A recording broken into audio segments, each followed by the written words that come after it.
Hi guys, very nice evening and very nice nights this time also to all by styles successful style किस blogs guys आप सभी के लिए बहुत दिन माफ़ी चाहता हूँ। कुछ इशू थी, नेटवर्क इशू, जिस वजह से मैं आपको वीडियो नहीं डाल पा रहे थे। तो आज गाइज हम लोग बीपीएससी टीआरई के लिए एक बेस्ट मैराथन क्लासेस मैं आपके सामने प्रपोज कर रहा हूँ और एक क्लासेस देखने के बाद आपको आदिकाल से जो एग्ज़ाम में आने वाले सवाल इससे कवर हो जाएगा। आइए हम लोग शुरू करते हैं गाइज। परीक्षा में जो आता है, नाथ संप्रदाय का प्रमुख रस शांत है। नाथ का मूल छंद दोहा, चौपाई तथा साखी। साखी का प्रथम प्रयोग नाथ साहित्य में मिलता है। शीत सामंत युग की कविताओं की सृष्टि आकाश में नहीं हुई है, बल्कि वे हमारे देश के ठोस धरती को उपज है। जैन साहित्य, इसकी इतिहास की जानकारी जो है अपभ्रंश भाषा के कवि देवेंद्र कुमार जैन के साहित्य से मिलता है। मोतीलाल मेनारिया राजस्थानी भाषा और साहित्य नामक पुस्तक में जैन लेखकों का परिचय दिया है। जैन धर्म के प्रवर्तक ऋषभदेव ने जैन संप्रदाय की रचना की। जैन धर्म में 24वें तीर्थकार का वर्णन मिलता है, जिसमें ऋषभदेव को आदि तीर्थकार कहा जाता है। सेकंड जो है अजित नाथ को, 19वां मलिनाथ को, और जो है 20वां जो है नेमिनाथ को, 23वां जो होता है पार्श्वनाथ को और 24वां महावीर को। ये जो है सवाल यहाँ पे 6 to 8 हिंदी में सवाल पूछा था कि जो है 23वां तीर्थकार कौन थे, तो ये पार्श्वनाथ इसका आंसर होगा। उसके बाद यहाँ पे क्या है, महावीर ने जैन धर्म को व्यवस्थित कर इस धर्म में सत्य, अहिंसा, अस्तेय, अपरिग्रह एवं ब्रह्मचर्य को जोड़ा और जैन धर्म के वास्तविक परिवर्तन बने। जैन काव्य का जो है 2 भाग है, एक प्रबंध काव्य, एक मुक्तक काव्य। प्रबंध काव्य क्या कहा जाता है कि एक श्रृंखला में लिखना, जैसे किसी जीवन का एक पंक्ति से संबंधित हो। यानी प्रबंध काव्य का मतलब पहला पंक्ति दूसरा पंक्ति से संबंधित हो, लेकिन मुक्तक काव्य में जो है पहला पंक्ति दूसरा पंक्तियाँ से संबंधित नहीं होता है। इसमें जो है प्रबंध काव्य में इसमें जो तो पौराणिक, धार्मिक, ऐतिहासिक एवं रासो काव्य आते हैं। यानी जो है पौराणिक, जो है धार्मिक, ऐतिहासिक, रासो काव्य सब जो प्रबंध काव्य हैं। जैन साहित्य का धार्मिक काव्य स्वयंभू जो है था 8वीं सदी, स्थान जो है जन्म कर्नाटक। राम कुमार वर्मा ने इन्हें हिंदी का पहला कवि माना है। राम कुमार वर्मा ने स्वयंभू को हिंदी का पहला कवि माना है। नामवर सिंह ने इन्हें अपभ्रंश का वाल्मीकि और राम काव्य का अपभ्रंश भाषा का प्रथम कवि माना है। डॉक्टर भियानी के अनुसार जो है स्वयंभू अपभ्रंश का कालिदास है। भोला शंकर व्यास ने स्वयंभू को अपभ्रंश भाषा का कालिदास कहा है। अपभ्रंश भाषा का कालिदास कहा है। देखिए यहाँ से सवाल की परीक्षा में जरूर बनेगा बीपीएससी टीआरई में कि जो है डॉक्टर भियानी के अनुसार जो है स्वयंभू अपभ्रंश के कालिदास है। भोला शंकर व्यास ने स्वयंभू का अपभ्रंश भाषा का कालिदास कहा है। अब हम लोग बात करते हैं आदिकाल लाइव क्लास 23 वीडियो है, क्लासेस लेक्चर 23 में गोरखनाथ ने हिंदी में 60 कर्मों का जो है 60 कर्मों वाला योग मार्ग चलाया। इन्होंने अनेक शैव और योग संप्रदायों को तोड़कर 12पंथी संप्रदाय का स्थापना किया है। यानी जो है गोरखनाथ जो है हिंदी में 60 चक्रों वाला योग मार्ग चलाया। इन्होंने अनेक शैव योग और संप्रदाय को तोड़कर 12पंथी संप्रदाय की स्थापना किया।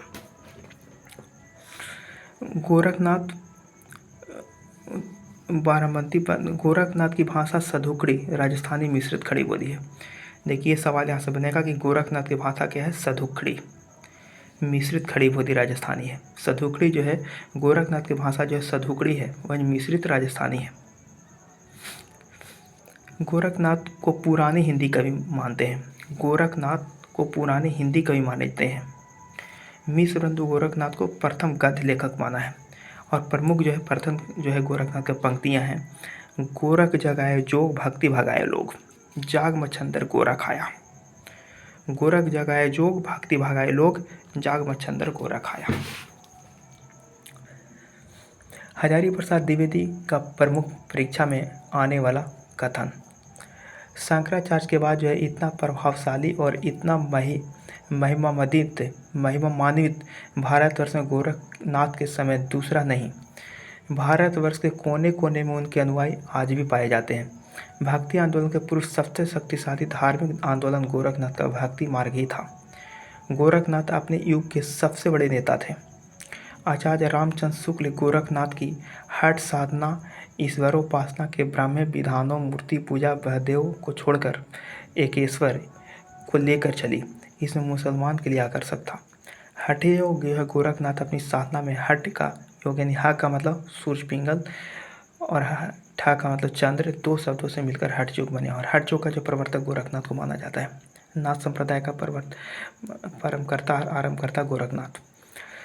जब भी हम सांस को खींचते हैं तो दाईं ओर की प्राण वायु से खींचते हैं तो बाईं ओर नाक से सांस लेकर बाहर करते हैं। छोड़ना निकालना हा कहलाता है।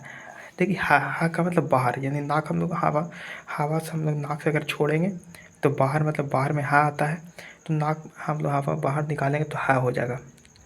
और हम जब नाक में हवा लेते हैं, सांस लेते हैं तो हा हो जाएगा, सॉरी ठा हो जाएगा, ठा। यानी हठ में जो कि हठ का जो विवरण क्या है कि हठ में हा में हम लोग जो होता है सूर्य पिंगल उसको कहते हैं कि जब हम लोग हा मतलब सांस छोड़ते हैं तो उसको हम लोग बोलते हैं सूर्य पिंगल, और जब सांस लेते हैं तो ठा यानी जो है चंद्र उसको कहते हैं। हठ योग का उपयोग कहाँ है कि हठ योग का बिना प्राणायाम या प्राण विधा सिद्ध नहीं हो सकती। मानव जीवन को ईश्वर का मंदिर माना जाता है। मानव जीवन को ईश्वर का मंदिर माना जाता है। योग सिद्धि के लिए केवल शरीर ही नहीं बल्कि मन पर भी नियंत्रण होना चाहिए। बिल्कुल, इसलिए हठ योग को नाथ विधान किया है। गोरखनाथ की रचना पीताम्बर दत्त बड़कनाल के अनुसार गोरखवाणी में 14 रचना मिलता है। पहला शबदी पद, शिष्य दर्शन, प्राण संकलनी, नरम बोध, अभय मात्रा योग,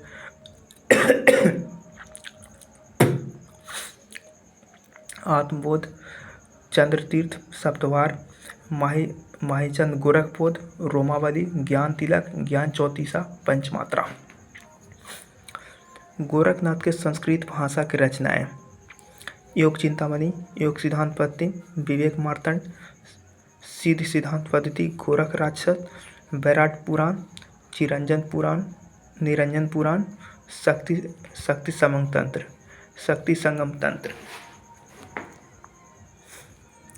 विवेक मार्तंड, सिद्ध सामंत पद्धति, गोरख राजस।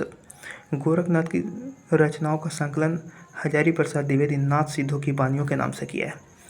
देखिए सवाल यहाँ से बनेगा कि गोरखनाथ की रचनाओं का संकलन हजारी प्रसाद द्विवेदी नाथ सिद्धों की वाणियों से किया है। नाथ में नाथ का शाब्दिक अर्थ है प्रभु, प्रति, स्वामी, संरक्षक, इष्ट देव। नाथ में जो है नाथ का शाब्दिक अर्थ है प्रभु, प्रति, स्वामी, संरक्षक और इष्ट देव तथा अधीश्वर होता है। नाथ संप्रदाय के 60 चक्रों का विधान बताया है। 6 चक्रों के योग से गुरु की कृपा होने पर कुंडली जागृत होता है। देखिए कहा गया है कि नाथ संप्रदाय में 6 चक्रों का विधान बताया गया है और इन 6 चक्रों के योग से गुरु की कृपा का कुंडली जागृत होता है, मतलब ईश्वर की प्राप्ति होती है। 6 चक्रों का विधान इस प्रकार बताया गया है। मूलाधार, स्वाधिष्ठान, मणिपुर, अराहत, आज्ञा, सहस्त्र चक्र।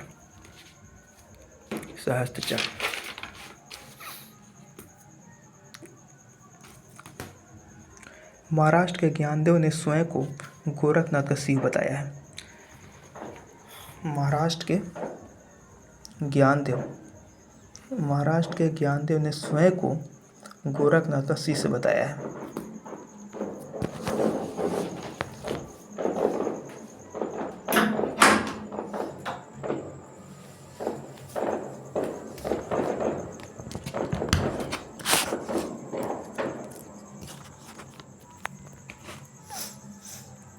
महाराष्ट्र के ज्ञानदेव ने स्वयं को गोरखनाथ का शिष्य बताया है। इन्होंने नाथ का परंपरा इस प्रकार बताया है। आदिनाथ, मच्छेंद्रनाथ, गोरखनाथ, ज्ञानीनाथ, निर्विधिनाथ, ज्ञानेश्वर। नाथ संप्रदाय के जानकारी पीताम्बर दत्त बड़कवाल के गोरखवाणी से मिलता है। नाथ संप्रदाय के योग नाथ संप्रदाय के जो है पहचान, नाथ संप्रदाय के लोग जो है मेखला, श्रृंगी, सेली, गुदड़ी, खापड़, कर्ण मुद्रा, बाघंबर तथा झोला धारण करते हैं। यानी नाथ लोगों को पहचान करने का तरीका है कि नाथ लोग को पहचान हम लोग मेखला, श्रृंगी, सेली, गुदड़ी, खापड़, कर्ण मुद्रा, बाघंबर तथा झोला धारण करते थे। कर्ण मुद्रा, कान में पहले पहनने वाला बड़ा कुंडल। नाथ संप्रदाय के अनुयायी अपने कानों के छेद करके बड़े बड़े स्फटिक के जो है कुंडल पहनते थे, इसलिए इन्हें कनफटा कहा जाता था। कनफटा में बहुब्रीहि समास है। नाथ संप्रदाय के लोग खुद को भगवान के शिव से जोड़ते हैं। यहाँ से प्रश्न पूछता है कि आचार्य हजारी प्रसाद द्विवेदी ने नाथों को संबंध शिव से कहा है, माना है, जबकि राहुल शंकराचार्य ने नाथों का संबंध जो सिद्ध से माना है। हजारी प्रसाद द्विवेदी ने नाथ पंथ या नाथ संप्रदाय को सिद्ध मत या सिद्ध मार्ग, योग संप्रदाय, अवधूत मत तथा अवधूत संप्रदाय कहा है। हजारी प्रसाद द्विवेदी ने नाथ संप्रदाय को 3 भागों में बांटा है: सिद्ध, योग, अवधूत। सिद्ध मत मार्ग और योग में जो होता है मार्ग संप्रदाय, अवधूत में जो होता है मत संप्रदाय। डॉक्टर नागेंद्र ने सिद्धों की वाम मार्ग योग, प्रधान योग साधना की प्रतिक्रिया स्वरूप आदिकाल में नाथ पंथियों के हठ योग साधना प्रारंभ हुई है। शुक्ल जी, कबीर आदि के संतों के नाथपंथियों के से जिस प्रकार साखी और बानी शब्द मिले हैं, उसी प्रकार साखी और बानी के लिए बृहद कुछ सामग्री सदुकड़ी भाषा भी है। आचार्य चतुर्सेन शास्त्री ने नाथों के भाषा को फफड़ी भाषा कहा है। देखिए, आचार्य चतुर्सेन शास्त्री ने नाथों की भाषा को फफड़ी भाषा कहा है। नाथ पंथियों का भाषा जन भाषा है, जिसे पुराना हिंदी कहा जाता है। नाथ पंथियों की भाषा को जन भाषा कहा गया है, जिसे पुरानी हिंदी कहा जाता है। राम कुंवर वर्मा के अनुसार नाथों के चरमोत्कर्ष का समय 12वीं सदी से 14वीं सदी के अंत तक माना जाता है। इनके अनुसार नाथ पंथ से ही भक्ति काल के संत मत का विकास हुआ है, जिसके प्रथम कवि कबीर थे। बाबा गोरखनाथ समय जो है हजारी प्रसाद द्विवेदी 9वीं सदी मानते हैं। राहुल शंकराचार्य 9वीं सदी मानते हैं। पीताम्बर दत्त बड़कवाल 11वीं सदी मानते हैं। शुक्ल जो है 13वीं सदी मानते हैं। राम कुंवर वर्मा 13वीं सदी। ज्ञानेश्वर 13वीं सदी। शुक्ल जी ने गोरखनाथ के समय को पृथ्वीराज के समय बताया है। नाथ संप्रदाय के वास्तविक प्रवर्तक गोरखनाथ को माना जाता है। गोरख सिद्धांत संग्रह के आधार पर कहा जाता है कि मिश्र बंधु ने गोरखनाथ को हिंदी का प्रथम गद्यकवि माना है।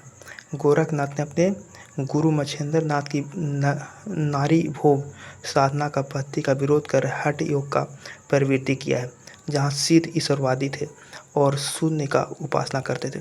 वहीं गोरखनाथ का शून्य साधना को ईश्वरवादी बताया और शून्य को अलख निरंजन बताया।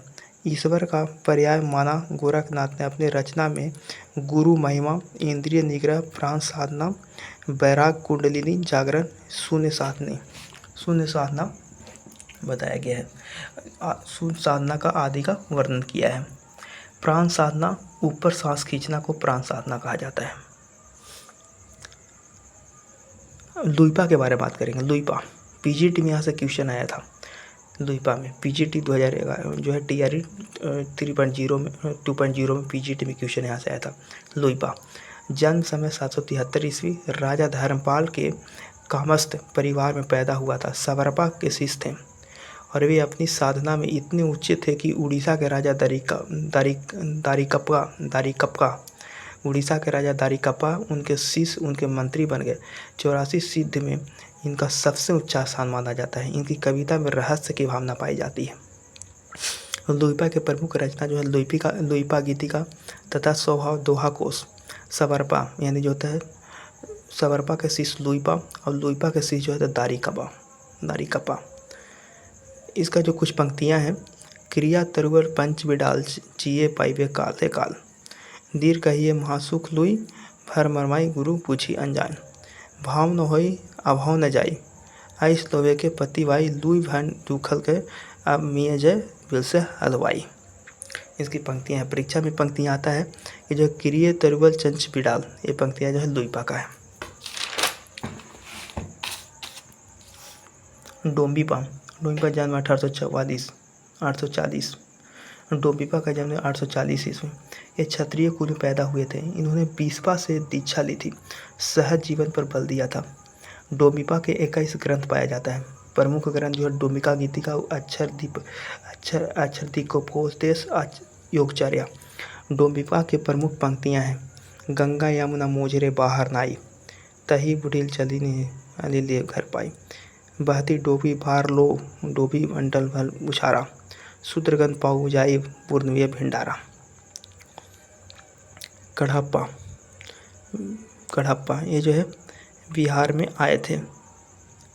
बिहार में अड्डा था कढ़प्पा का, जो है बिहार में अड्डा था। जन्म 820 ईस्वी। इनका जन्म जो है कर्नाटक के ब्राह्मण परिवार में हुआ है। गुरु जलंधर नाथ, अन्य नाम जो है कुंभ, कंचील, कन्हप्पा और कृष्णाचार्य। कढ़प्पा शास्त्रीय रूढ़ियों का खंडन किया था। राहु संक्रदान का प्रमुख कथन। कन्हप्पा पांडित्य और कवित्व में बेजोड़। शुक्ल जी का कथन। उनके उपदेश की भाषा तो पुरानी टकसाली है, हिंदी काव्य भाषा पर गीत की भाषा पुरानी हिंदी या पूर्वी बोली है। शुक्ल जी के 74 ग्रंथ हैं जो दार्शनिक विषय पर आधारित है। रहस्यात्मक भावनाओं से परिपूर्ण गीतों की रचना करके हिंदी कवियों में मशहूर हुए। आगम बेया पुराने पंडित मान बहंती, पवक सिरकल अलिये जीम बहरी भरपंती, एकन की न जाई मंत्र न तंत्र, जिम धरनी केली करंत, गिये धरनी जाव पर मन जाई, तापकी पंकव पंच विषाई, जीला चोला बिलचाई परनी धरनी लहचित, समझ जई हो तकने जई पैनु तिनिंता। परीक्षा में ज़्यादा पंक्तियाँ आती है। जो है कुकरीपा, ये जो सहज जीवन के समर्थक हैं। इनका जो है कपिल वस्तु ब्राह्मण परिवार में जन्म हुआ था। गुरु चरपटिया, इनका जो है कुरीपा का गुरु चरपटिया, इनका 16 ग्रंथ है। और जो पंक्तियाँ जो है हाउ निवासी खमान बतारे मुहर भीगो कन्हप न जाई, फोट लिए गमान अंत चढ़िए जय जय ब्रह्मन न पाई। इन्हीं से याद तरीका था कि हाउ काकू हाउ कुक। इनको याद करने का तरीका है कि अगर कहीं भी हाउ वाला मिल जाए तो समझिए कि जो है हाउ से हाउ और कू से कुरीपा, यानी हाउ जिसका मतलब जो है ऐसी पंक्तियाँ परीक्षा में दे तो इसको हम लोग समझ जाएँ हाउ कुक ट्रिक से कि हाउ माने हाउ और कुक माने यानी कुकरीपा का है। ऐसा भाषा जो सामान्य लोगों को समझ में नहीं आता फिर भी पढ़ना है। सिद्ध साहित्य के समान विशेषताएं। ज्वेंड के प्रमुख रचना काव्य, परमात्मा प्रकाश और योग शास्त्र। यूजीसी नेट में जो सब ये पंक्तियाँ ज़्यादा पूछा जाता है, यूजीसी नेट में पूछा बहुत जाता है ये पंक्तियाँ। हाउ निवासी खमन भतारे मोहर बेगो कानन जाई। अब हम बात करते हैं आदिकाल में सिद्ध साहित्य की विशेषताएं। सिद्ध कवियों ने बौद्ध धर्म की महायान शाखा में तंत्र मंत्र का प्रचार करके अपना साहित्य चलाया। सदाचार में आस्था रखी जीवन के स्वाभाविक यापन पर अपना विचार प्रकट किया। परीक्षा। सिद्ध का प्रिय छंद दोहा है। अपभ्रंश के दोहा को उसके परंपरा का आरंभ ज्वेंड से होता है। सिद्धों के रचनाओं में शांत रस का प्रधानता है। रहस्यवाद का सर्वप्रथम बीज सिद्ध साहित्य में मिलता है। सिद्धों की भाषा संदेह स्पष्ट भाषा या अर्धभागदी अपभ्रंश के नज़दीक है। सिद्ध साहित्य में मंत्र देवता व्यर्थ बताए गए हैं। सिद्धों के अनुसार ईश्वर निराकार और शून्य है, जिसे रहस्य या महासुखवाद के नाम से जाना जाता है। सिद्धों के रचनाओं को संकलन प्रमोद चंद बागची ने दोहा कोश के नाम से किया है, जिसमें सरहप्पा, कन्हप्पा, तिल्हेप्पा के दोहे संग्रहित हैं। हरप्रसाद शास्त्री ने सरहप्पा और कन्हप्पा को दोहे को संपादन बौर गाथाओं दोहा नाम से किया है। दोहा चौपाई छंद का प्रथम प्रयोग सिद्ध साहित्य में ही मिलता है। उदत मतलब जो था समझाना। अपभ्रंश का प्रमुख छंद पहरी है। यह 16 मात्राओं का छंद है। पहरी जो है 16 मात्राओं का छंद है। इस छंद में लिखे गए काव्य को परियाबंध कहा जाता है। स्वयंभू ने चतुर्भुज का परियाबंध का प्रवर्तक या श्रेष्ठ कवि कहा है। स्वयंभू ने परियाबंध को कह रहे हैं यहाँ पे कि स्वयंभू ने चतुर्भुज के परियाबंध का प्रवर्तक और श्रेष्ठ कवि कहा है। सिद्ध साहित्य के प्रमुख कथन। शुक्ल जी, सीधों के उद्भूत रचनाओं की भाषा देश भाषा मिश्रित अपभ्रंश अर्थात पुरानी हिंदी है। बच्चन सिंह, बौद्ध सीधों का समय 8वीं से 13वीं सदी का समय माने हैं बच्चन सिंह। और बच्चन के कार्यक्षेत्र बंगाल, असम, बिहार के पूर्वांचल, नालंदा, विक्रमशिला, ये सब बौद्ध तांत्रिक हैं। तांत्रिक साधना बौद्धों का आविष्कार नहीं था। यह बौद्ध शैवों और बौद्ध वैष्णवों के रूप में फैली हुई थी, पर बौद्ध तंत्र अधिक रहस्यवादी और विकृति परक हो गया। सारे तंत्रवाद का मूल तत्व देह है। ब्रजमयान में सहजयान आगे की मंजिल है। दोहा को उसके साथ साथ बौद्ध सिद्धों ने चर्यापद की भी रचना की थी। ये एक प्रकार के गीत होते हैं जो सामान्यतः अनुष्ठान के समय गाए जाते हैं। इन गीतों के लेखक सिद्धाचार्य कहलाते हैं। दोहा में मतों के खंडन मंडन होता है। चर्यापद में सिद्धों ने अनुभूति और रहस्य भावना से चर्याओं का सत्या भाषा में लिखा है, जिनका दोहरा अर्थ होता है। दोहा कोश और चर्या गीत की भाषा में अंतर। दोहा की रचना प्रतिष्ठित अपभ्रंश में हुई है, तो चर्यापदों की अभट्ट में हुई है। ब्रजानी सिद्ध की पुस्तक रत्नाकर जोयम कथा है। ये जो है टीजीटी 2021 में पूछा गया सवाल है, यूपी टीजीटी 2021 में। ब्रजानी सिद्ध के पुस्तक के रत्नाकर जोम कथा है।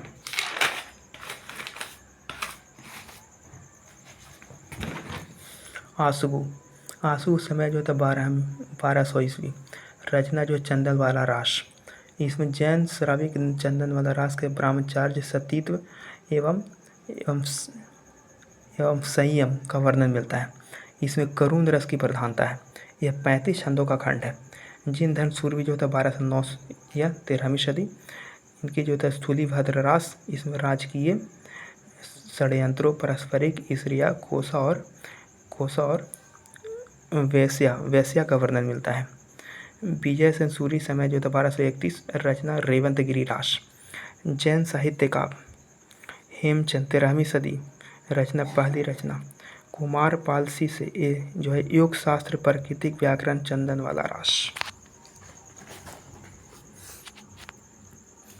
हेमचंद जो है 12वीं-13वीं सदी। रचना है पहली रचना कुमार पाल चरित्र, योग शास्त्र, प्राकृतिक व्याकरण, चंदन छादन शासन, देसी नाम बालाकोश। ये अपने समय के प्रसिद्ध जैन आचार्य थे। इन्होंने बड़ा भारी व्याकरण ग्रंथ सीध हेमचंद शब्दानुशासन लिखा, जिसमें संस्कृत, प्राकृत और अपभ्रंश तीनों का समावेश है।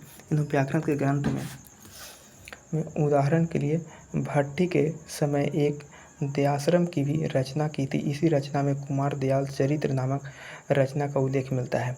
बच्चन सिंह ने जैन मुनियों में अपनी विचार और पंडित्व के लिए अत्यंत विख्यात हैं। ये प्रकृति के पानिनी थे। भल्ला हुआ जो मारिया बहनी हमारा कंतु, लाजे में बाया सिद्ध जई गया धर्मेंतु। जो है सोमभूरी जो है प्रतिबोध। प्रमुख लेखक और उनकी रचना सोम प्रभु सूरी, कुमारपाल प्रतिबोध, मेरुतंग पर्वत चिंतामणि, ईश्वरी सूरी जो था ललितंग का चरित्र, विजय भद्र गौतम रास, विजय संसूरी जो था बीपीएससी टीरी में आया है, बीपीएससी टीआरई में क्वेश्चन आया है। विजय संसूरी रेवंतगिरी रास। अम्बदेव जो था जो अम्बदेव जो है राम रासा, सुबंतगनी नेमिनाथ रास, धूर्मसरी जो है स्वामी रासा, विजय संसूरी जो था नेमिनाथ चौपाई, प्रज्ञा तिलक जो था कुछुदी रास। जैन मुक्त काव्य। रचनाकार जो है परमानंद जोइंदू, समय 8वीं सदी। अन्य साधना योग सार। देवसेन जो था श्रावकाचार्य जो है साव्य धन में 2। ये जो समय जो था 10वीं सदी 993 ईस्वी। इसे हिंदी की पहली रचना माना जाता है। इसमें 250 दोहे हैं। इनका जो रचना है दत्त सहोपायास, लघु पंचक, दर्शन सार। इन दोनों पुस्तकों के शुक्ल जी काव्य की सीमा में नहीं रखेंगे। रामसी समय 12वीं सदी। जैन साहित्य रहस्यवाद का सबसे बड़ा कवि माना जाता है।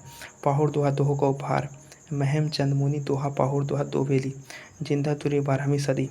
उपदेश रसायन रास, काल स्वरूप कलंक, चरचरी। जैन साहित्य की विशेषताएं। जैन साहित्य में सर्वाधिक जो है जैन साहित्य से अधिक आचा झरक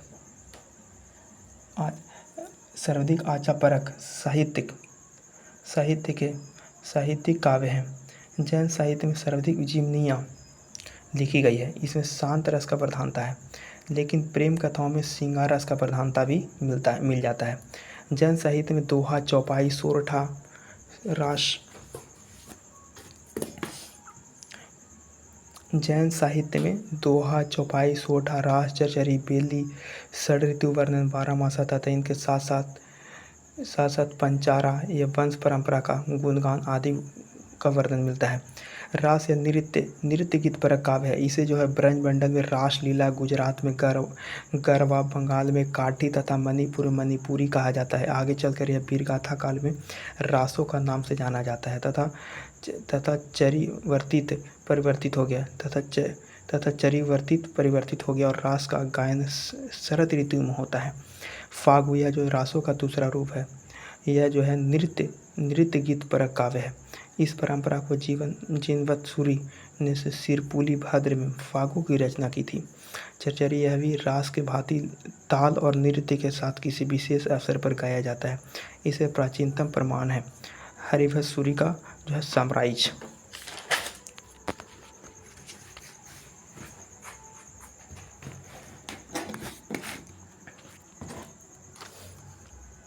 बेली इसका जो था प्राचीनतम जो है प्रमाण रोड़ा कवि के द्वारा रचित रौद बेली मिलता है। शरद वर्णन इसका वर्णन श्रृंगार रस में होता है। पृथ्वीराज और संदेश रासक ब्रह्मास इसका वर्णन जो होता है वियोग श्रृंगार में मिलता है। सर्वप्रथम वर्णन जो होता है विजय सूरी के नेमिनाथ चौपाई में मिलता है, जबकि हिंदी का बारहमासा का वर्णन जो होता है सबसे पहले बीसलदेव रासों में मिलता है। हजारी प्रसाद जो होता है विश्वनाथ दशरथ राय के हैं। हजारी प्रसाद विश्वनाथ जो है गणपति दशरथ रासक हैं। रासो साहित्य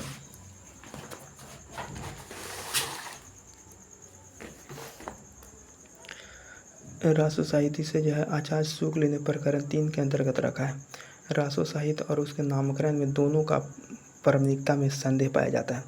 रासो शब्द के उत्पत्ति के विषय में श्यामदास का मत रहस्य से माना जाता है। काशी प्रसाद जायसवाल, नरोत्तम स्वामी राशिक, हरप्रसाद शास्त्री राजवंश, शुक्ल जो होता है रसायन, हजारी प्रसाद द्विवेदी जो है रासक, विश्वनाथ प्रसाद जो है रासक, नंदूधर वाजपेयी रास, गर्षा दत्तासी राजसूय, रामस्वरूप चतुर्वेदी राउस, दशरथ शर्मा जो होता है रासक, गणपति चंद्रगुप्त रासक, हरप्रसाद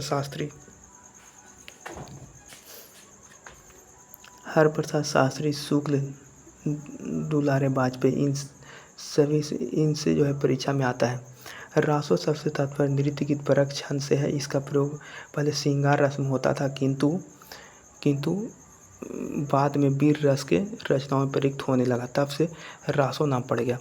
रासो शब्द की उत्पत्ति रास से मानी जाती है। यह राजस्थानी में बोले जाने के कारण वहाँ ओंकार बहुला भाषा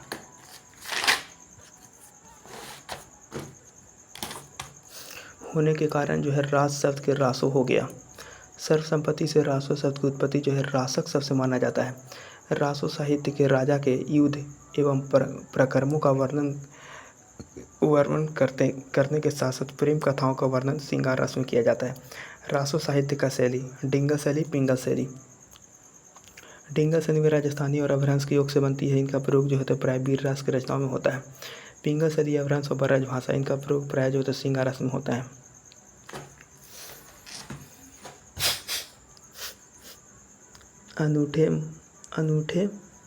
अनूठे मारो का मतलब हो जाता है एक को मारो, दूसरे अपने आप गिर जाएगा और तीसरा डर से भाग जाएगा।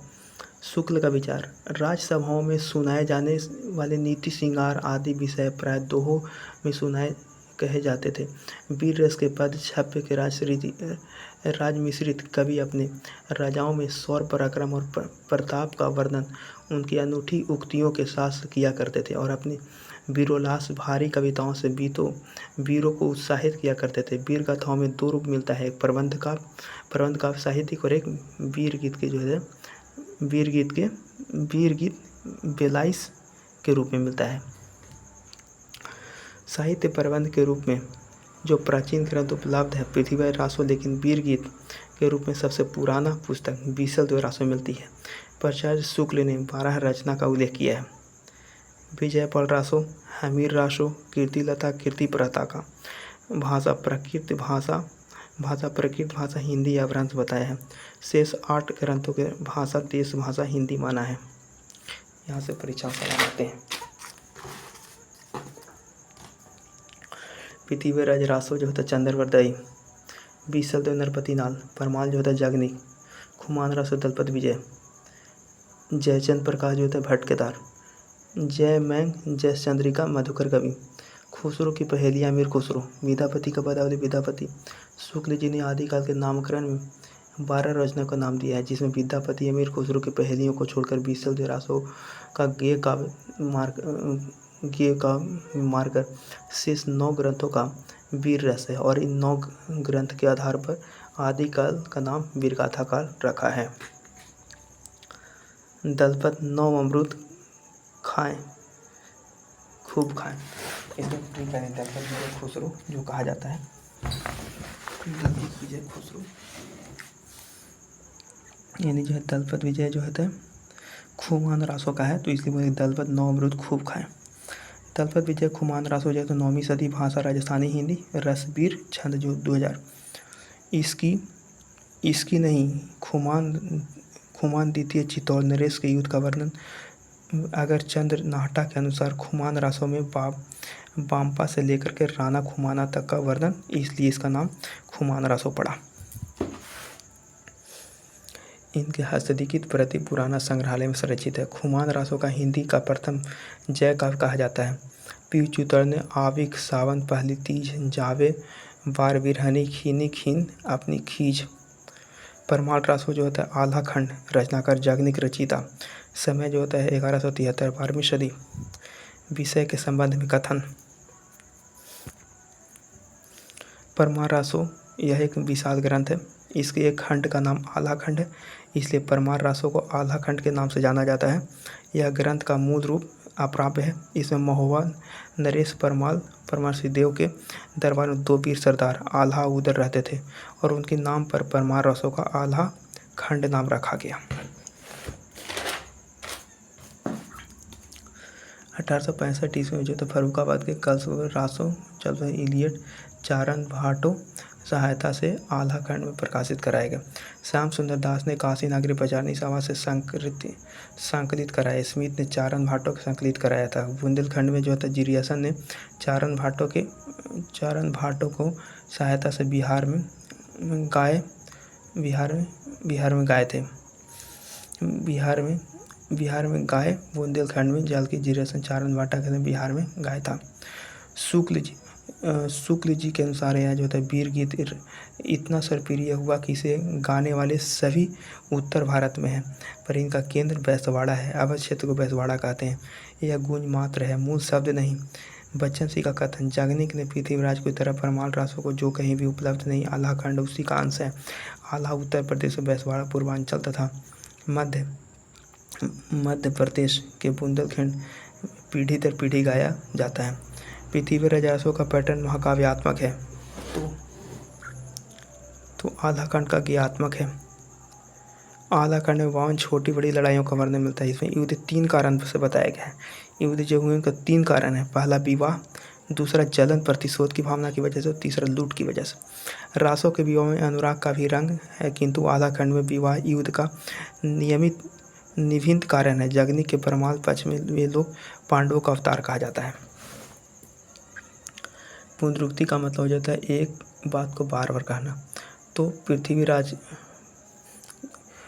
पांडवों का अवतार कहा जाता है, तो पृथ्वीराज के पक्ष के लोगों को कौरवों का पृथ्वीराजों का नैतिक स्तर पर आल्हा खंड में नैतिकता के किनारे रख दिया गया है।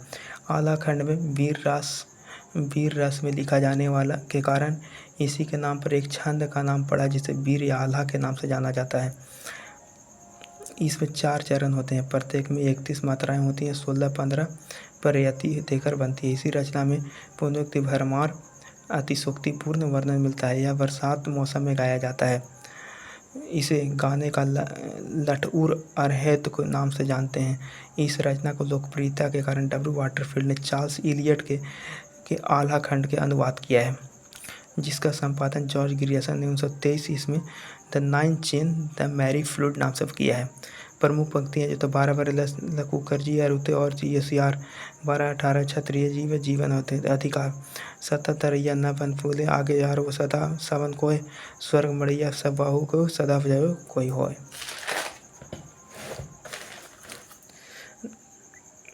दूसरा पंक्ति अर्थ जो था हमेशा किसी के समय पर हंसना नहीं चाहिए। समय बदलता रहता है, अपना छोटा सा ही घर अच्छा है, सब जीवित नहीं रहेगा, मृत्यु सबका होगा। परमार रासो खत्म। विसल देव रासो जो है, विसल देव रासो का दूसरा नाम बीगर हाथ चतुर्थ है। रचनाकार नरपति नाथ, समय 1155। श्रृंगार रस जो है श्रृंगार रस। भाषा देश भाषा। बीसल देव रासों के विषय में इसमें रसायन शब्द बार बार आता है। इसी के आधार पर रासों की उत्पत्ति शुक्ल जी ने रसायन शब्द से माना है। बीसल देव में 4 खंड है और बीसल देव में 2 छंद है। बीसल देव में 4 खंड, बीसल देव में 2 छंद। पद्मावत कथा आषाढ़ से शुरू होता है और बीसल देव कार्तिक से। 2 छंद में माता प्रसाद, 2 छंद में से माता प्रसाद ने 128 छंद का संपादन किया है। हिंदी में सर्वप्रथम 12 मासा का वर्णन बीसल देव रासों में मिलता है। इसकी कथा कार्तिक माह से शुरू होती है और इसमें भोज परम्यार में पुत्री राजमती और विग्रहराज चतुर्थ बीसल देव के विवाह का वर्णन है। संपूर्ण भाग 4 खंड में है। पहले खंड में जो है राजमती और बीसल देव के विवाह का वर्णन। दूसरे खंड में राजमती के रूट कर रथ ले आने के लिए बीसल देव को उड़ीसा जाना तथा 1 वर्ष तक वहाँ उन्हें रुकने का वर्णन। तीसरा खंड में इसमें राजमती का विवाह का वर्णन तथा उड़ीसा से लौटने का वर्णन। चौथा खंड में भोजराज के अपनी पुत्री राजमती के मालवा ले जाना, बीसल देव को वहाँ जाकर राजपति के चित्तौड़ लाना वर्णित है। देखिए बीसल देव रासों पहला खंड क्या वर्णित करता है? विवाह का। दूसरा खंड जो है रुठने का। तीसरा खंड जो होता है 1 वर्ष तक रुकने का। चौथा अपनी पुत्री के वापस लाने का। बीसल देव में राग रागनियों का वर्णन मिलता है। इसमें जो था मेघदूत और संदेश राशि की परंपरा पाई जाती है। गेय का अर्थ होता है गायन और जो होता है परसर का अर्थ होता है कारक। बीसल देव रासों में जिन तत्सूरी में उपदेश रसायन रास का पर्याप्त लक्षण मिलता है। यह रचना श्रृंगारिक होने के साथ साथ यह नीतिपरक भी है। इसमें वर्तमानकालिक क्रिया का प्रयोग हुआ है। शुक्ल के अनुसार यह घटनात्मक काव्य नहीं है, वर्णनात्मक है। इसमें 2 ही घटना, पहला राजमती का विवाह, दूसरा उड़ीसा जाना। भाषा का परीक्षा करके देखते थे तो वह साहित्यिक नहीं राजस्थानी है। इस ग्रंथ में श्रृंगार रस की प्रधानता है, वीर रस आभास मात्र है। बच्चन सिंह का कथन जो है बीसल देव रासों एक विरह गीत काव्य है। यह जो है गीत काव्य भौमी की तरह गाया जाता रहा होगा। संदेश रासा की तरह बीसल देव रासों एक गेप काव्य है। संदेश रासा बिरहनी नायिका पति के विरह संदेश भेजती। रासो राजमती भी संदेश वाहक से अपना संदेश भेजती। रासक संदेश वाहक के जाने के पीछे नायक आ जाता है, किंतु रासों में संदेश वाहक उड़ीसा जा पहुंचा। गृहस्थ जीवन का उतार चढ़ाव, शकुन अवशकुन, बरमासा मुहूर्त, विचार तंत्र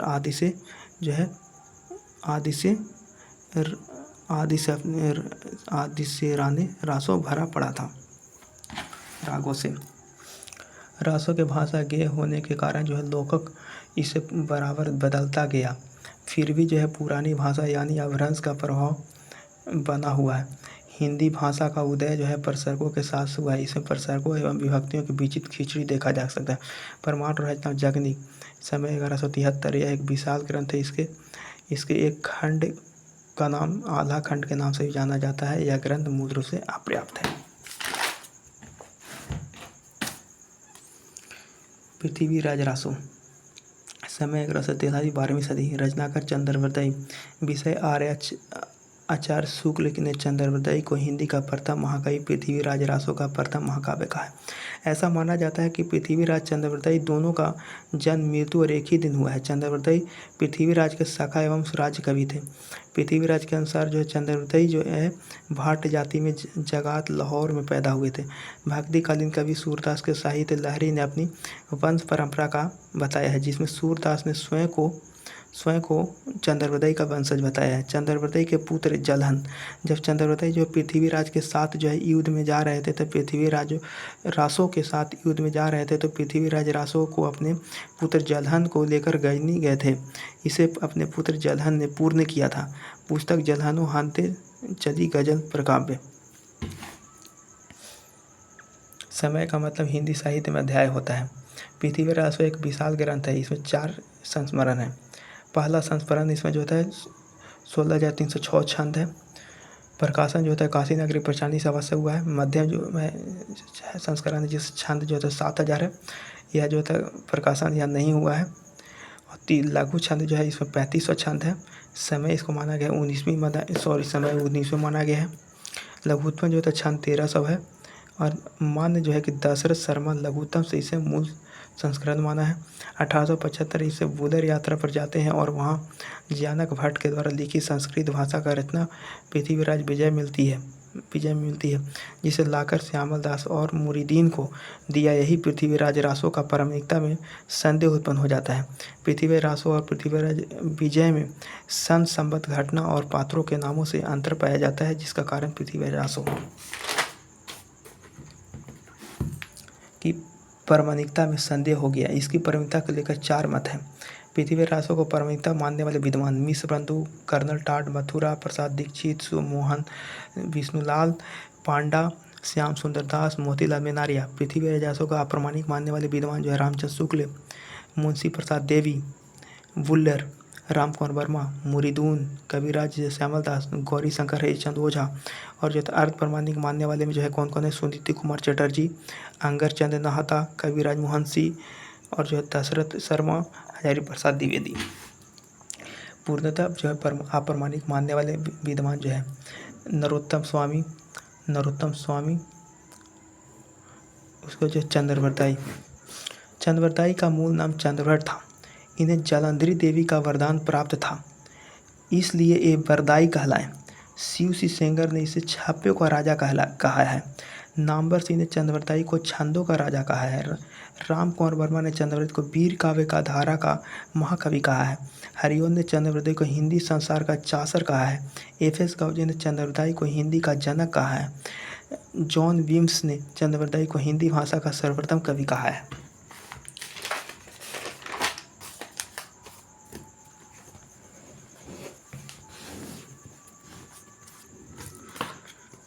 विश्वनाथ प्रसाद त्रिपाठी, षड भाषा मतलब 6 भाषा। विश्वनाथ त्रिपाठी चंद्रवरदाई विभिन्न प्रकार के छंदी के प्रयोग में कुशल हैं, किंतु छप्पे इनका निजी छंद है। चंद्रवरदाई ने स्वयं को षड भाषा कुरान तथा पुराणों का ज्ञाता बताया। यहाँ षड भाषा से तात्पर्य है संस्कृत, प्राकृतिक, आवहट, बैसाची, सौरसेनी तथा मागधी। देखिए यहाँ पे चंद्रवरदाई के 6 भाषा में कौन है, प्राकृतिक, मागधी, आवहट, सौरसेनी, पैसाची और संस्कृत। चंद्रवरदाई का कथन उक्ति धर्म विशाल से राजनीति नवरस सढ़ा भाषा पुरांतरा को गश्ती। पृथ्वी रासों में 69 समय या खंड है। डॉक्टर नागेंद्र ने 68 प्रकार के छंद का प्रयोग माना है। राम किशोर शर्मा ने 72 प्रकार का छंद माना है पृथ्वी रासों में। पृथ्वी रासों जो था मूलतः वीर रस का काव्य है,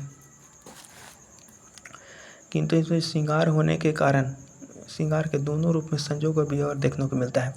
इसका आंगिरस वीर है। हजारी प्रसाद द्विवेदी पृथ्वीराज को सुखसुखी संपाद के रूप में लिखा है। शुक्ल जी ने पृथ्वी रासों को जो है जाली ग्रंथ बताया है। डॉक्टर नागेंद्र के अनुसार पृथ्वी रासों को घटना कोश माना है।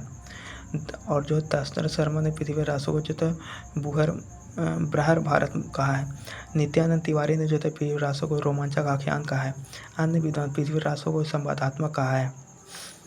पृथ्वी रासों के जो होता है पृथ्वी रासों के अन्य नाम संवादात्मक, अन्य विद्वान जाली ग्रंथ शुक्ल जी कहे हैं, घटना कोश नागेंद्र कहे हैं, बृहर भारत दशरथ शर्मा और नित्यानंद जो होता रोमांचक आख्यान कहे हैं। बच्चन सिंह संत में बामोसवा की याद की थी तथा कान्हा कायपस आदि भी पृथ्वीराज के याद आते हैं और सारा महाकाव्य एक त्रासदी में बदल जाता है। रामसूर्य चतुर्वेदी ने इसे विरोधों का सामांस्य कहा है। मधुकर कवि जयवंश जय चंद्रिका, मधुकर 12वीं सदी। समय मुख्य विशेषता चंद्रिका का मूल ग्रंथ का पता नहीं। जयवंश जय चंद्रिका का उल्लेख किया है। सियाचन हायलदत्त की रचना राठौन की ख्यात में मिलता है। भट्ट के द्वारा जो है रचना जय प्रकाश चंद्र 12वीं सदी, उक्ति व्यक्ति प्रकरण भी 12वीं सदी में। तथ्य जो है जयचंद प्रकाश अनुपलब्ध है। यह रचना वीर रस प्रधान है। इसका उल्लेख राठौन की ख्यात में मिलता है।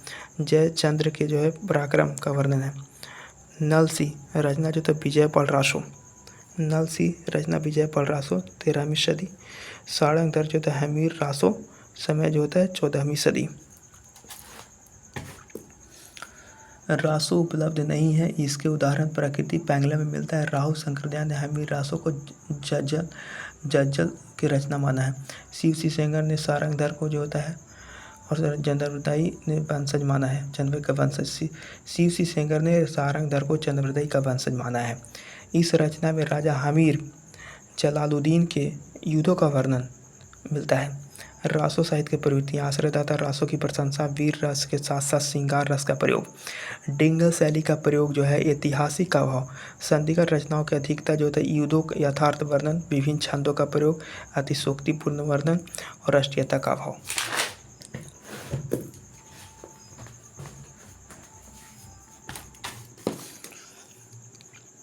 आदिकालीन अन्य कवि और उनके रचने। विद्यापति जो होता है जन्म जो होता है भक्ति काल में, इनसे सवाल परीक्षा में जरूर आता है। विद्यापति समय 1360 और जो 1352 ईस्वी लगभग। पिता गणपति ठाकुर, विद्यापति के जो है पिता का नाम गणपति ठाकुर। ये जो है बीपीएससी 628 TRE 2.0 में सवाल आया हुआ है। बीपीएससी पीजीटी TRE 2.0 में सवाल आया हुआ है कि विद्यापति के पिता का नाम तो गणपति ठाकुर। गुरु पंडित मैथिली विद्वान, गुरु जो है विद्यापति का पंडित हरमिश्र मैथिली विद्वान थे। स्थान जो था बिहार, मधुबनी, दरभंगा, 20वीं गाँव में। विद्यापति के पिता योगेश्वर की उपाधि मिली थी। विद्यापति राज शिवसी राजा कृति सी के आश्रयदाता थे। विद्यापति की उपाधि देखिए, राजा शिवसी जो थे अभिनव जयदेव कहाँ थे विद्यापति को। हजारी प्रसाद देवी जो पंचानन श्रृंगारी कवि, दिल्ली नरेश दशावधान, हरप्रसाद शास्त्री पंचदेव पोशाक, बच्चन सिंह जो होता है जातीय कवि, बाबूराम सक्सेना जो होता है कूच कवि। मिथिला के लोगों ने मैथिली कोकिल विद्यापति को कवि कंठार, कवि रंजन, खेलन कवि, सरस कवि, कवि शेखर, राजा पंडित आदि उपाधियों से भी जाना जाता है। विद्यापति को आदिकाल एवं भक्ति काल के बीच का अर्थात इन्हें संधि काल कवि कहा जाता है। इनका जन्म भक्ति काल में हुआ था, किंतु इनकी रचनाओं में श्रृंगार रस का अधिकता के कारण शुक्ल जी ने इन्हें आदिकाल के अंतर्गत रखा है। हजारी प्रसाद द्विवेदी ने श्रृंगारी कवि कहा है। जॉर्ज ग्रियर्सन ने रहस्यवादी कवि कहा है। जो हजारी प्रसाद द्विवेदी श्रृंगारी कवि कहे हैं, जॉर्ज ग्रियर्सन ने जो था रहस्यवादी कवि कहे और श्याम सुंदर दास ने वैष्णव कवि कहा है। विद्यापति के वैष्णव भक्त मानने वाले विद्वान ब्रह माने जो होता है ब्रजनंदन साहब, सा माने जो होता है श्याम सुंदर दास और हा माने हजारी प्रसाद द्विवेदी।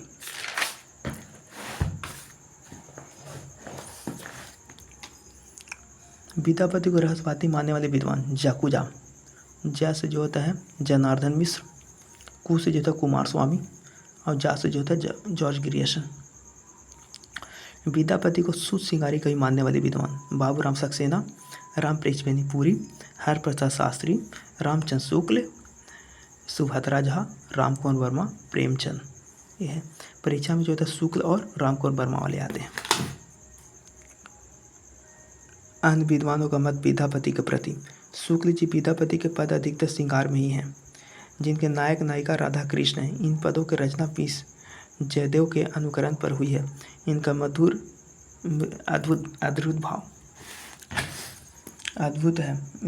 अद्भुत है। विद्यापति शैव थे। परीक्षा में गीत गोविंद जयदेव श्रृंगार रस में मिलता है। इन्होंने जो है इन पदों की रचना श्रृंगार रस की दृष्टि से की है, भक्ति के रूप में नहीं। विद्यापति का कृष्ण भक्तों के परंपरा में न समझना चाहिए। आध्यात्मिक रंग के चश्मे आजकल बहुत सस्ते हो गए हैं, उन्हें चढ़ाकर लोगों ने गीत गोविंद के पदों का आध्यात्मिक संकेत बताया है। वैसे विद्यापति के इन पदों को भी रामकुमार वर्मा एक विद्यापति के विचार ही कुछ दूसरा है। वहाँ सदैव कोकिलाएँ कूंजन करती है, फूल खिला करते हैं, पर उसमें उसमें कांटे नहीं होते, शरीर में सौंदर्य के सिवा कुछ भी नहीं है। पर उसमें भी गुलाब और शरीर है, उसमें भी गुलाब और सार संसार गुलाबमय है। उनकी कविता विलास के सागी है, उपासना का साधना नहीं है। देखिए इसका ट्रिक है याद करने का कि जो है गुलाब देखा पर शरीर में कुछ नहीं। रामकुमार वर्मा का ट्रिक याद करने का ही पंक्तियाँ। बच्चन सिंह मैथिली के मिठास लोक ध्वनियों का समावेशन तन्वीभूत करने की अपनी क्षमता के कारण पदावली आज भी लोकप्रिय कल भी रहेगी। निराला पदावली में श्रृंगारिक पदों को मादकता के कारण निराला ने पदावली के नागिन का लहर कहा है।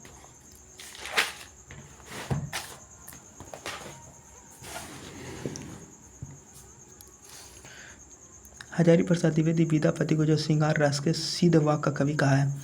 विद्यापति की 11 रचनाएं प्रमाणिक मानी गई है, जिसमें आवहट, ग्रामीण भाषा, आवहट में कीर्तिलता कीर्ति पताका, आवहट जो था कीर्तिलता कीर्ति पताका, मैथिली में पदावली, शेष रचना संस्कृत में है।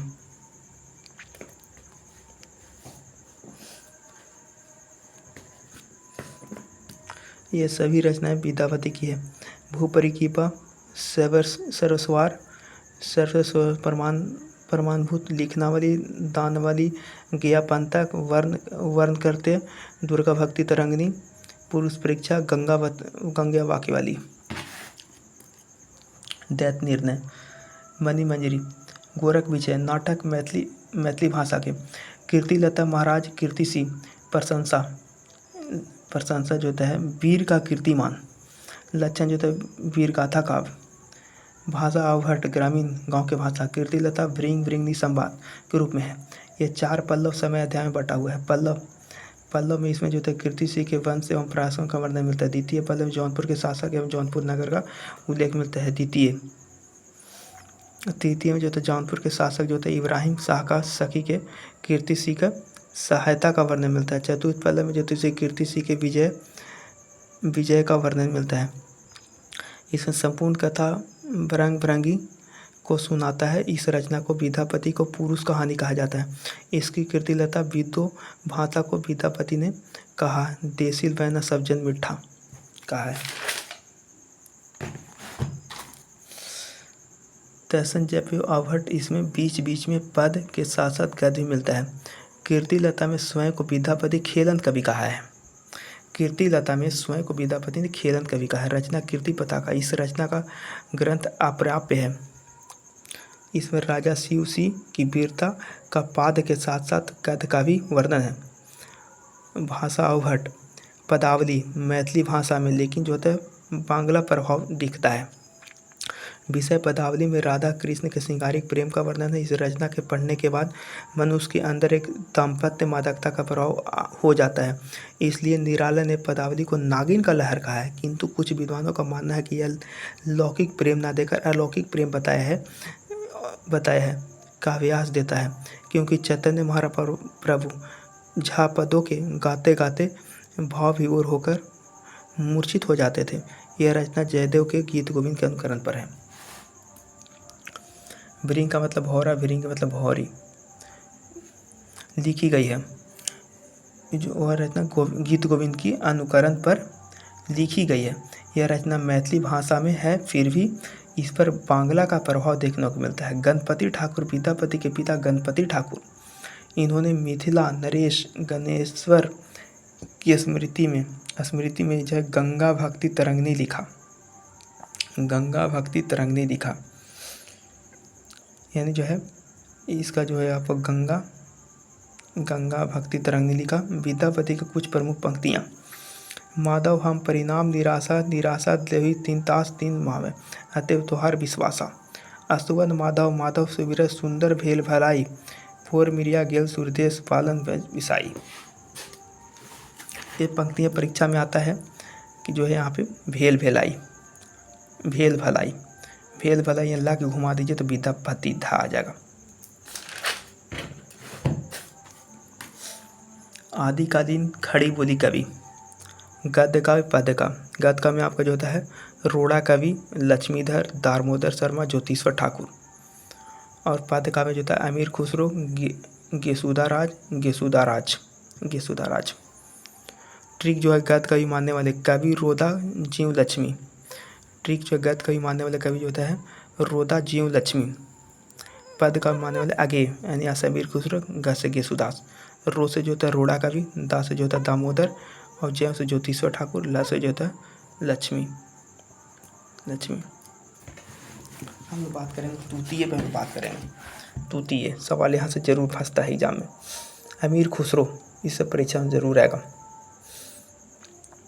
मूल नाम अब्दुल खालिक खुसरो, वास्तविक नाम अबुल हसन, उपनाम तुर्क ए उल्ला, तोता ए हिंद, प्रसिद्ध नाम जो है अबुल हसन खुसरो, प्रसिद्ध नाम जो है अबुल हसन यामुद्दीन खुसरो, पिता जो होता है सैफुद्दीन, गुरु निजामुद्दीन औलिया, समय जन्म जो था 1254, स्थान एटा जिला पटियाला गांव में, संप्रदाय चिश्ती, मृत्यु जो 1325, जाति जो है लाचन जाति का तुर्क। अमीर खुसरो की मृत्यु पर निजामुद्दीन औलिया की मृत्यु के शोक पर हुई।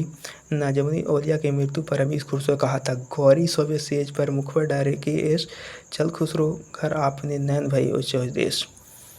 निजामुद्दीन औलिया के अमीर खुसरो के गुरु निजामुद्दीन औलिया। खुसरो रैन सुहाग की जाएगी पी के संग, तन तन तेरा मन भीव का दो भव्य एक रंग। मोइनुद्दीन चिश्ती की मृत्यु पर अमीर खुसरो ने कहा था, सज्जन सकारे जाएंगे नैन नैन मरेंगे रोज। विदना ऐसी रैन पर कर रात कभू न सोए। अमीर खुसरो साहित्य जगत में अपनी मनोरंजन पूर्ण रचना के कारण जो है प्रसिद्ध हुए। अमीर खुसरो का तबला, सितार एवं गज़ल का प्रयोक्ता कहा जाता है। इन्हें खड़ी बोली का प्रथम प्रयोक्ता कहा जाता है। अमीर खुसरो खड़ी बोली और अवधी का प्रथम प्रयोक्ता माना जाता है। अलाउद्दीन अमीर खुसरो को तोता ए हिंद की उपाधि दी थी, यानी अलाउद्दीन जो है अमीर खुसरो को तोता ए हिंद की उपाधि दी थी। अमीर खुसरो दिल्ली के 7 सुल्तानों का काल देखा है। खाली कवारी में अमीर खुसरो हिंदी शब्द का 5 बार प्रयोग किया है तथा हिंदवी का 30 बार। खाली कवारी में अमीर खुसरो हिंदी का 5 बार प्रयोग किया और हिंदवी का 30 बार। खाली कवारी में प्रयोग जो था अमीर खुसरो का संबंधित कथन शुक्ल जो है, कबीर के अपेक्षा खुसरो का ध्यान बोलचाल के भाषा की ओर अधिक था। शुक्ल, खुसरो को हिंदी रचनाओं में 2 प्रकार की भाषा पाई जाती है, ठेठ बोलचाल की भाषा, एक ब्रज भाषा। ठेठ बोलचाल की भाषा में पहेलियाँ और मुकरियाँ 2 सूखने मिलते हैं, और पर गीतों और दोहों की भाषा में ब्रज भाषा या मुख्य प्रचलित काव्य है। डॉक्टर ईश्वरी प्रसाद खुसरो के महाकवि एवं कवियों का राजकुमार कहे हैं। डॉक्टर ईश्वरी प्रसाद खुसरो के महाकवि एवं कवियों का राजकुमार कहे हैं। बच्चन सिंह खुसरो में अनेक अंतर विरोध थे। एक और मालिक छज्जू जलालुद्दीन तुगलक के राजकवि थे, तो दूसरी ओर निजामुद्दीन औलिया के शिष्य थे। एक और दरबार में था तो दूसरी ओर मठ था। एक और कट्टर बादशाह मुसलमान थे तो दूसरी ओर सूफी फकीर थे। ब्रज रतन दास ने खुसरो की कविताओं के संग्रह खुसरो की हिंदी कविता के नाम से किया है। खुसरो के हिंदी रचना जौहर खुसहरवी के नाम से प्रचलित।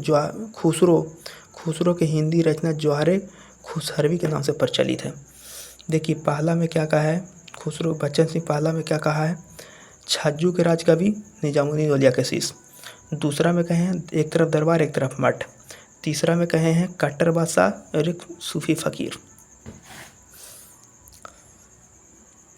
परीक्षा में आने वाला सवाल जो आया, परीक्षा में आएगा ही आएगा। खुसरो के संगीत से संबंधित रचनाएं आवास ए खुसरवी नाम से प्रचलित है। खुसरो की हिंदी रचनाएं जौहर खुसरवी के नाम से प्रचलित है। आंशिक नाम कविता में अमीर खुसरो हिंदी का प्रशंसा किए हैं।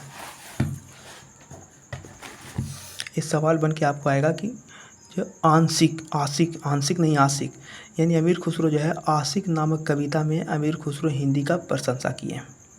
अमीर खुसरो की रचना गज़ल, हालात कन्हैया, पहेलियाँ, खाली कवारी फारसी भाषा में इसको शब्दकोश कहा गया है। मुकरियाँ, नुक्सी पर, 2 सूखने, नजरान हिंदी और उसके बाद जो होता है दो लैला मजनू, इन्हीं का है, दो लैला मजनू। और जो होता है दो सूखने।